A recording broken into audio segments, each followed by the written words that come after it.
चलिए. तो friends, good evening everyone and even Bharat sir, आपलंही स्वागत आहे आजच्या सेशन मध्ये. आणि आपण आजचं सेशन सुरू करूयात. स्पेशली हा पार्टनरशिप फायनल अकाउंट बद्दल आहे. पार्टनरशिप फायनल अकाउंट हा जो टॉपिक आहे अत्यंत महत्वाचा आहे आपल्याला माहिती परीक्षेच्या दृष्टिकोनातून. पार्टनरशिप फायनल अकाउंट मध्ये आपण दोन भाग शिकतो. म्हणजे दोन भागामध्ये खरं तर आपण विभागतो याला, असं म्हणूयात, हरकत नाही. There are two financial statement. One is called income statement. ठीक आहे. एक असतं इन्कम स्टेटमेंट, ज्यामध्ये आपण दोन इन्कम स्टेटमेंट डिफाईन करतो किंवा अभ्यासतो. एक तर ट्रेडिंग अकाउंट आणि दुसरं आहे प्रॉफिट अँड लॉस अकाउंट. ठीक आहे. हे अशा दोन स्टेटमेंट आपण अभ्यासतो मित्रांनो, ट्रेडिंग अकाउंट आणि प्रॉफिट अँड लॉस अकाउंट. ज्यांनी इयत्ता 11वी चांगलं केलेलं ना, त्यांना हे सगळं सोपं सोपं वाटणार आहे. त्यांना वाटेल की अरे हे झालेलं आहे सगळं, इट्स अमेझिंग. ऍक्च्युली हे सगळं आलं पाहिजे खरं तर by the time. Trading account आणि प्रॉफिट अँड लॉस अकाउंट अशी दोन महत्वाची स्टेटमेंट आहे. इन्कम स्टेटमेंट आपण ज्याला म्हणतो. ठीक आहे. त्यानंतर दुसरं जे स्टेटमेंट आहे ते आहे बॅलन्स शीट, ज्याला स्टेटमेंट ऑफ अफेअर्स सुद्धा वेगळा एक शब्द दिलेला आहे. ठीक आहे. तर हे दोन स्टेटमेंट आपल्याला प्रिपेअर करायचे. Trading profit and loss account normally काही जण कंबाईन करतात, काही जण सेपरेट करतात. कसंही करा, हरकत नाही. तुम्ही ज्या पद्धतीने आतापर्यंत शिकत आलात तसंच करा पेपरमध्ये, काही हरकत नाही. काही जण एक सिंगल पेजवर बसवतात गणित, काही जण दोन भागांमध्ये बसवतात, म्हणजे दोन पानांवर. तसंही चालेल. तुम्ही जी काही प्रॅक्टिस केली आतापर्यंत त्या प्रॅक्टिसमध्ये बदल करू नका. ठीक आहे. This is what I should say you. Just a minute, somebody joining. Okay. So balance sheet सुद्धा वर्किंग नोट सोबत शक्यतो कराल तर सीए ची तयारी होईल तुमची. सीएच्या परीक्षेसाठी जी मुलं अभ्यास करतात ती लोक नॉर्मली वर्किंग नोट शक्यतो सगळ्या बॅलन्स शीटला किंवा प्रॉफिट अँड लॉस अकाउंट जे बनतं ना फायनल अकाउंट, त्या खाली देत असतात. आणि शक्यतो हे असं करावं, कारण ती सवय लागेल. Working note is a integral part of your answer in a CA exam. 12th मध्ये तितकंच महत्व नाही दिलं जरी जात असेल तरी आपण करा, म्हणजे त्याची आपल्याला सवय होते. वर्किंग नोट महत्वाचं ठरतं पेपरच्या दृष्टिकोनातून मित्रांनो. ठीक आहे. तर हे जनरल इंट्रोडक्शन मी दिलं फक्त trading profit and loss account बद्दल. ट्रेडिंग अकाउंटचा मी फॉर्मॅट जो आहे तो इथे प्रिपेअर केलेला आहे. आपण ही रिव्हिजन आहे, त्यामुळे फार एकूण एक शब्द न घेता रिव्हिजन पॉईंट ऑफ व्ह्यूने याकडे पाहत आहोत बरं का. Yes. So revision point of व्ह्यूने आपण हा सेशन पाहणार आहोत. तर पर्टिक्युलरली ट्रेडिंग अकाउंट जो भाग आहे यामध्ये आपण काय पाहतो. So trading account it is a income statement. Again I am telling you, हे इन्कम स्टेटमेंट आहे ज्यामध्ये सगळे डायरेक्ट एक्सपेन्सेस आणि नॉर्मली डायरेक्ट इन्कम हे रिफ्लेक्ट होतं किंवा शो केलं जातं. ठीक आहे. ट्रेडिंग अकाउंट मध्ये direct income and direct expenses we show in a trading account. Just a minute. Okay. So normally trading अकाउंटची डेबिट साइड जी आहे मित्रांनो, that shows all the possible direct expenses which are incurred by the business. जे काही खर्च आहे जे बिझनेसनी केलेले आहेत आतापर्यंत ते सगळे ट्रेडिंग अकाउंटच्या डेबिटला येतात. यातला बराचसा भाग आपल्याला माहिती असेल, काही जणांना हे रिव्हिजन टाईप झालं असेल की बा हे आपण पूर्वी पण 11वीला व्यवस्थित अभ्यास केलाय. ठीक आहे, हरकत नाही.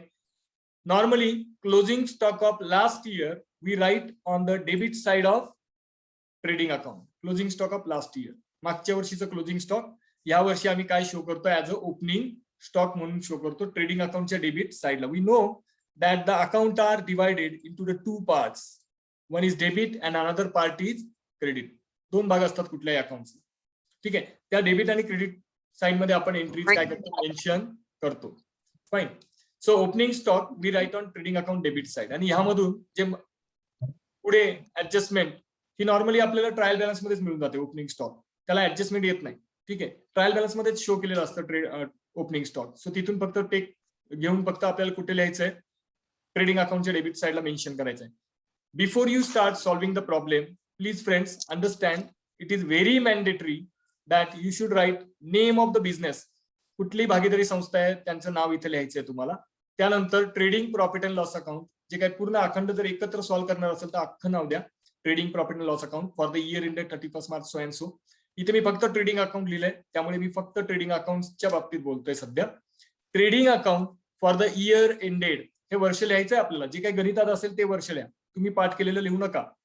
ठीक आहे. सो ट्रेडिंग अकाउंट हे जे काय आहे ते वर्षाचं पूर्ण सगळं व्यवस्थित लिहा. 31 मार्च 2021 असेल तर 21 लिहा.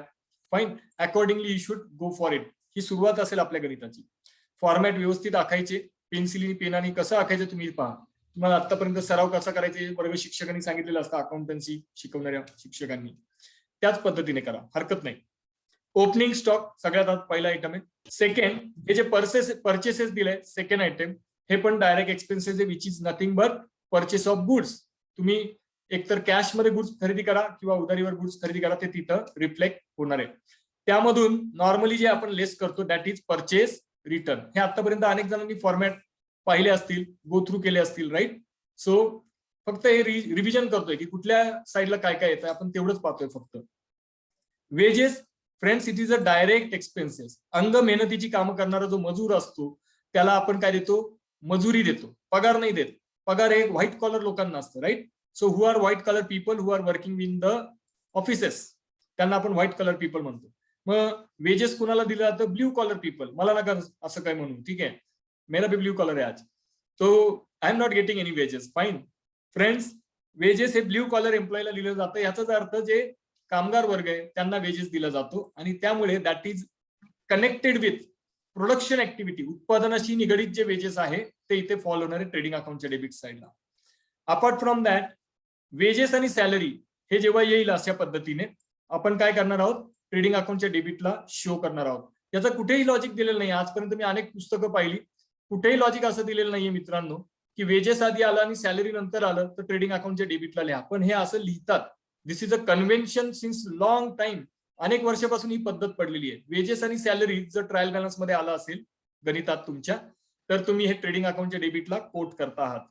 ठीक आहे, मी याचं लॉजिक स्वतः एक डेव्हलप केलेलं आहे की वेजेस जर आधी येत असेल, ठीक आहे, थोडं म्यूट कराल प्लीज माईक मित्रांनो, आपण बोलूयात पुन्हा. Yes, those who are joining newly please mute your mic, and if any question you can put into the chat box, आणि किंवा थोडस डिस्कशन झाल्यानंतर विचारा प्लीज. ओके, येस, म्यूट करा प्लीज आपलं mic. Anybody? Yes yes, Aarti.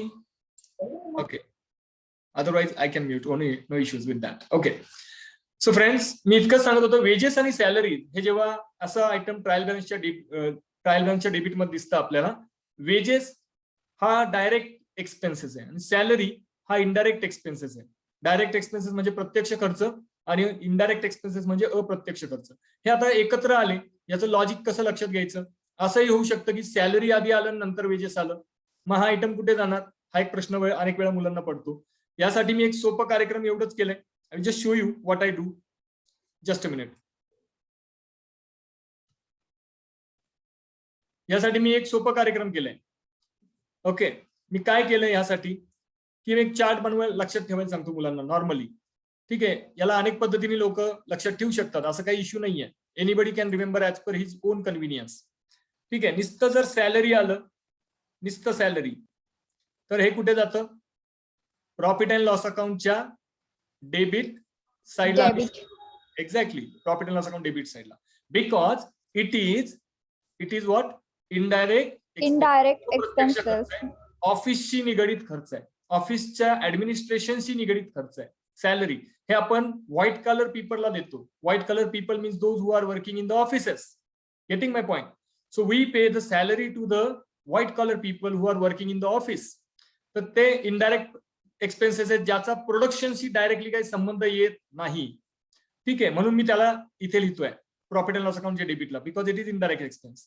Now when the question comes like की wedges कुठे टाकायचा, तर वेजेस आपल्याला आतापर्यंत आपण सगळ्यांनी समजून घेतलेलं आहे अकाउंटन्सी व्यवस्थित, फक्त ही उजळणी करतोय आपण की वेजेस आम्हाला माहिती आहे ट्रेडिंग अकाउंटच्या, सर आम्ही कुठे लिहिणार आहे, डेबिट साईडला लिहिणार आहे, because friends it is direct expenses which is directly connected with the production activity. उत्पादनाशी निगडीत आहे हा खर्च. ठीक आहे, हा उत्पादनाशी निगडीत खर्च आहे म्हणून डायरेक्ट एक्सपेन्सेस आहे. तर त्यामुळे ट्रेडिंग अकाउंटच्या डेबिटला आम्ही शो करतो याला ऍज अ एक्सपेन्सेस. ठीक आहे, हे झालं फक्त सिंगल असे आले तर. पण कधी कधी कंबाईन येतं, मग त्याचं काय करायचं सर, हा मोठा प्रश्न आहे. सर आधी वेजेस आलं आणि नंतर सॅलरी असं दिलेलं आहे, वेजेस अँड सॅलरी. सो ह्याचं काय करायचं, मी ह्याचं लॉजिक सोपं डेव्हलप केलंय. हा जो घटक आहे ह्यामध्ये वेजेस पण आहे आणि सॅलरी पण आहे, पण मी असं गृहीत धरतोय, मी पुस्तकात कुठेही दिलेलं नाहीये बरं का मित्रांनो, मी असं गृहीत धरतोय की यामध्ये वेजेसचा कंपोनंट जास्त आहे आणि सॅलरी कमी आहे, म्हणून हा डायरेक्ट एक्सपेन्सेस आहे, असं माझं लॉजिक मी डेव्हलप केलेलं आहे. ठीक आहे, करायला लॉजिकच नाही दिलेलं कुठल्याही पुस्तकात. लॉजिक असेल मला कृपया व्हॉट्सअप करा. ठीक आहे, कुठलंही पुस्तक असेल please update me that. Fine. So wedges and salary हा जर आला तर आम्ही कुठे टाकणार आहोत, याला ट्रेडिंग अकाउंटच्या डेबिट साईडला शो करणार आहे, because it is direct expenses. Understand.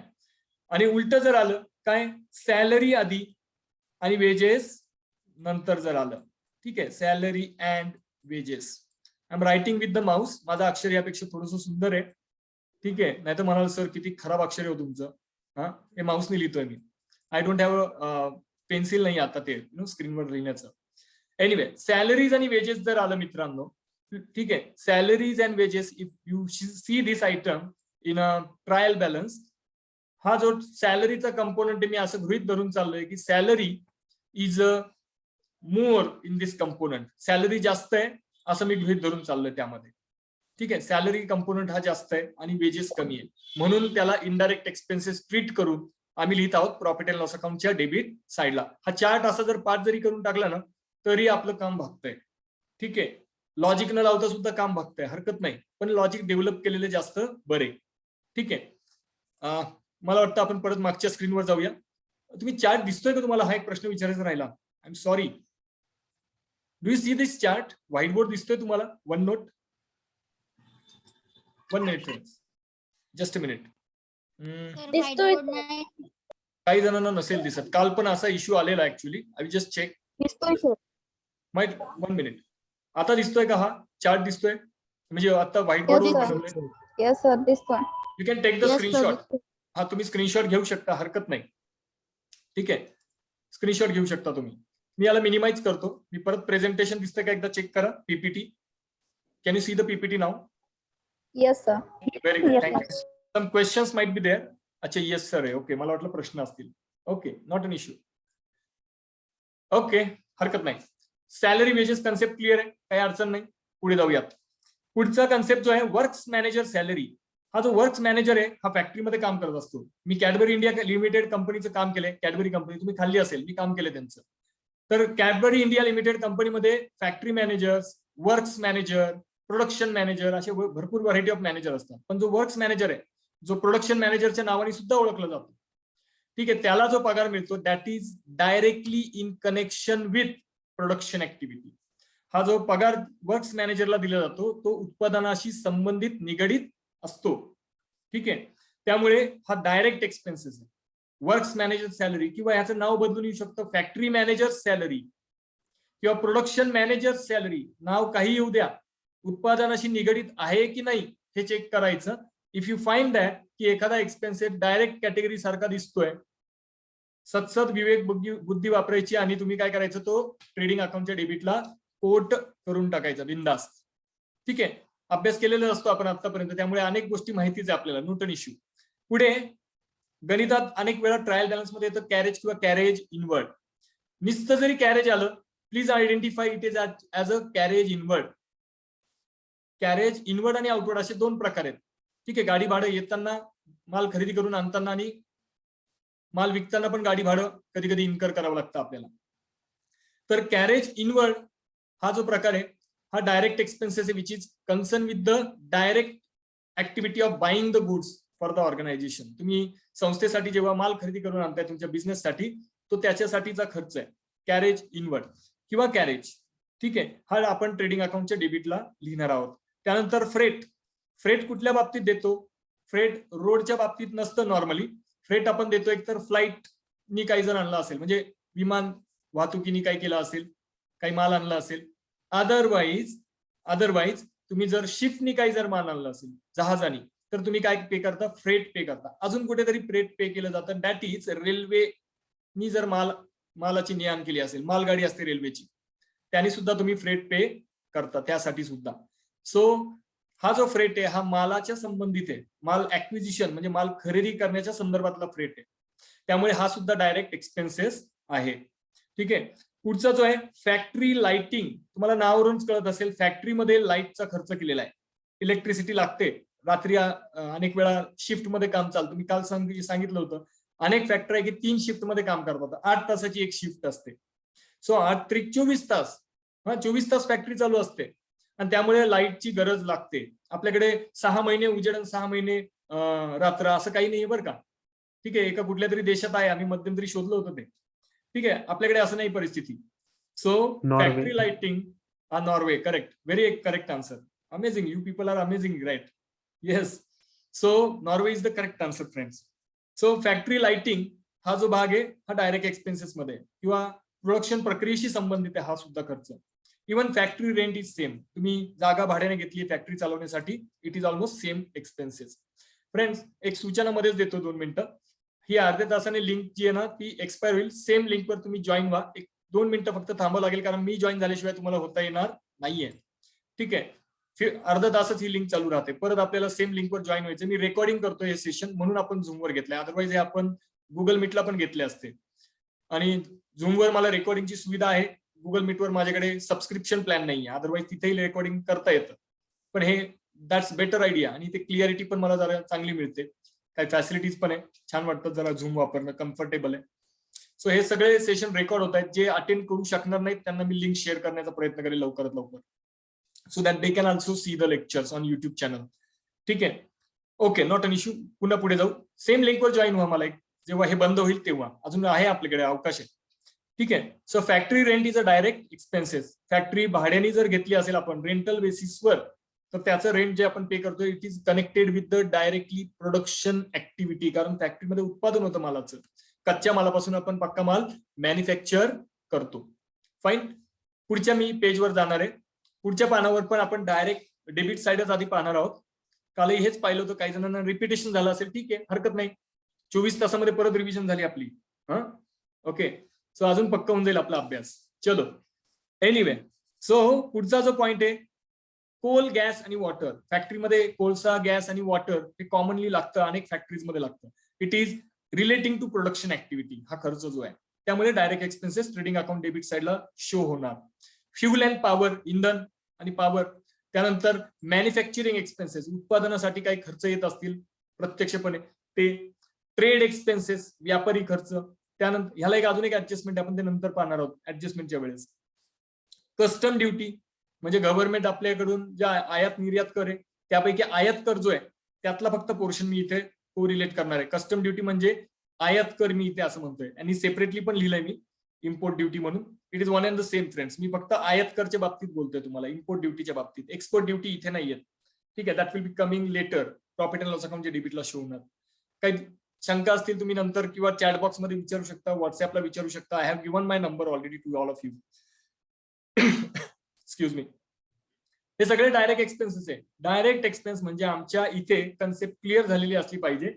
They are related with the goods, either purchase of goods और ट्रेडिंग ऍक्टिव्हिटी, म्हणजे मालाची खरेदी करण्याच्या वेळेस इन्कर केलेले असू शकतात. हे सगळे डायरेक्ट एक्सपेन्सेस म्हणजे ज्यांचा संबंध मालाशी आहे, गुड्सशी कनेक्टेड आहे, असे सगळे खर्च डायरेक्ट एक्सपेन्सेस कॅटेगराईज केलेत आम्ही. त्यानंतर ऑक्ट्रॉय. ऑक्ट्रॉय म्हणजे जकात. ठीक आहे, अनेक वेळा एका शहरातून दुसऱ्या शहरामध्ये मालाची ने-आण करताना जकात लावली जाते. ते जकात हा जो एक खर्च आहे हा पण डायरेक्ट एक्सपेन्सेस आहे. तुम्ही मालाच्या कनेक्टेड हा खर्च करताय. मोटिव्ह पॉवर, ऊर्जा शक्ती, माझ्या माहितीप्रमाणे ऊर्जा शक्तीच म्हणतात तुम्ही मराठीमध्ये. मला एक्झॅक्ट मराठीत काय म्हणतात ते टर्मिनॉलॉजी कृपा करून गायडन्स करावं कोणी, जर मराठीत वाचलं असेल याबद्दल तर.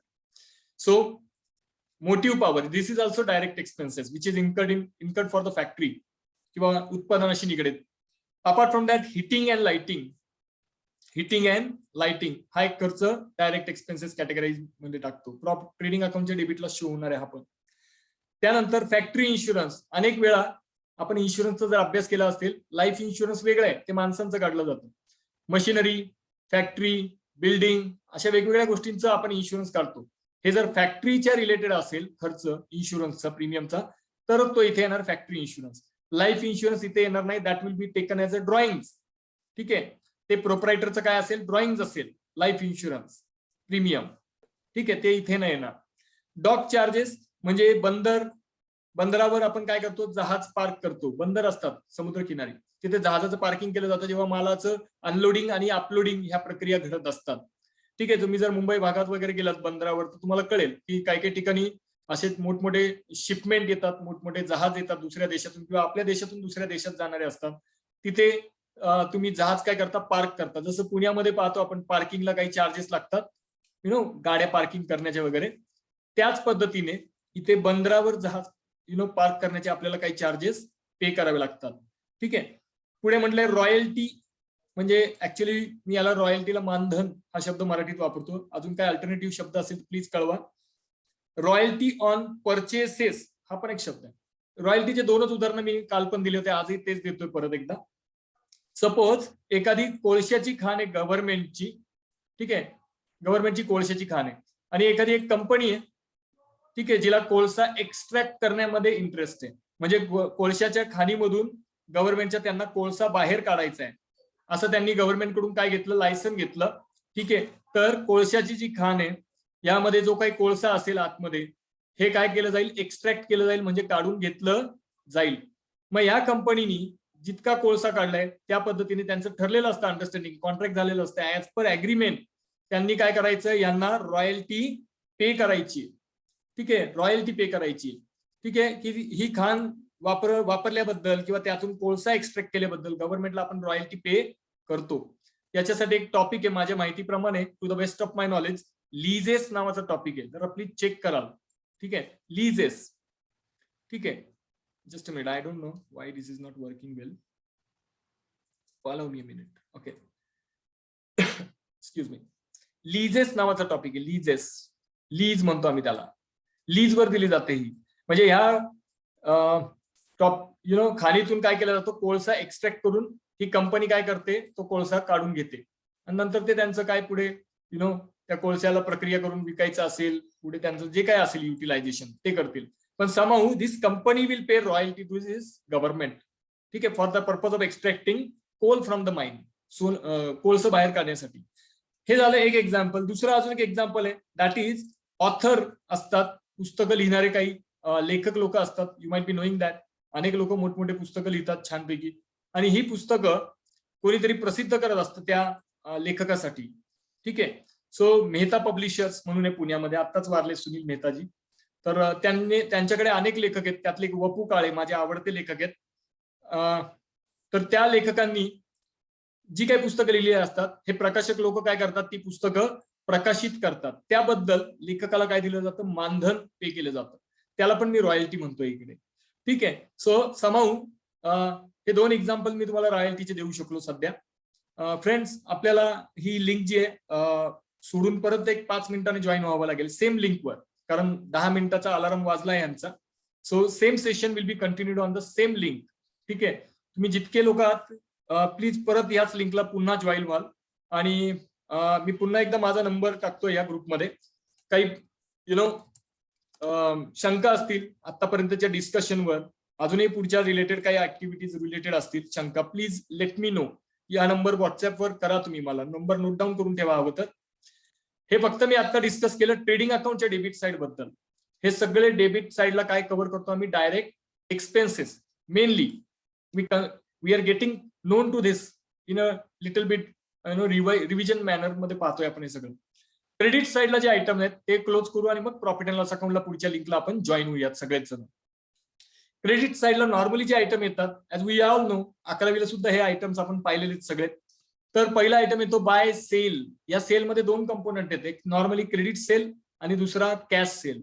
बऱ्याच कंपन्याच्या प्रॅक्टिकल लाईफमध्ये तुम्ही पाहाल तर क्रेडिट सेलचं प्रमाण जास्त असतं अनेक कंपन्यांचं, कारण विक्री वाढवायची असते त्यांना. ठीक आहे. सो इथे देताना तुम्हाला गणितात कॅश सेल, क्रेडिट सेल असं काही बायफर्केशन दिलं जाणार नाहीये, डोंट वरी. ठीक आहे. पण सेलची फिगर आपल्याला ट्रेडिंग अकाउंटच्या क्रेडिट साइडला नोट डाऊन करायची आहे as a part of revenue or the income of the organisation.